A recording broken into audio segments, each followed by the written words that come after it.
আমি তোমাকে চিনি। তোমার পছন্দ অপছন্দ, তোমার জন্মদিন, তোমার সব গোপন কথাই জানি।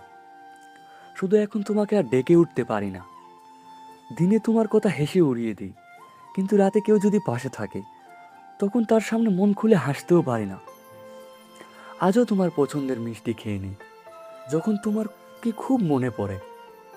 আমাদের সেই গানটা শুনলে মনে হয় তুমি এখনো কোথাও আছো, কাছেই। তোমার সাথে খারাপ সময়ও ভালো লাগতো, আর এখন সব ভালো থাকলেও কেমন যেন শূন্য লাগে। তুমি আমাকে পরিশ্রম করতে দেখেছো, কিন্তু সফল হতে দেখলে না। এই কথাটা মনে হলে আজও কষ্ট লাগে।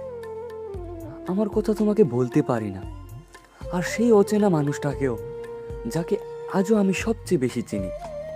তুমি কি কখনো আমার কথা বলো কাউকে? যখন কেউ তোমাকে ভালোবাসার কথা জিজ্ঞেস করে। জানি না কখন এই ভালোবাসা এলো। আলিঙ্গন থেকে এখন হাত মেলানোর দূরত্বে চলে এলাম। ঠিক তখনই, যখন সব ঠিক হতে শুরু করেছিল, তার আগেই এলো বিচ্ছেদের কথা। তোমার সাথে কথা হয় না, তবু সব কথাই যেন তোমাকে ঘিরেই। তোমার ছবিগুলোও এখনো মুছে ফেলিনি, তোমার নাম্বারটাও আগের মতনই সেভ আছে। আলাদা হয়ে গেলেই কি ভালোবাসা শেষ হয়ে যায়? তুমি এখনো তাদের সাথে যোগাযোগ রাখো যারা আমাদের বিচ্ছেদের কারণ ছিল। আমাকে ছেড়ে দিলে, কিন্তু তাদের না। তারা কি আমার চেয়েও বেশি গুরুত্বপূর্ণ ছিল তোমার কাছে? আমি তোমাকে চিনি।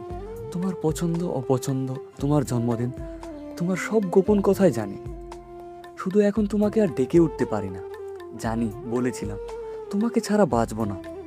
তুমিও তো বলেছিলে ভালোবাসায় কেউ একা মরে না। আমি তোমাকে আবার দেখতে চাই, আর দেখতে চাই আমি আর কতটা সহ্য করতে পারি।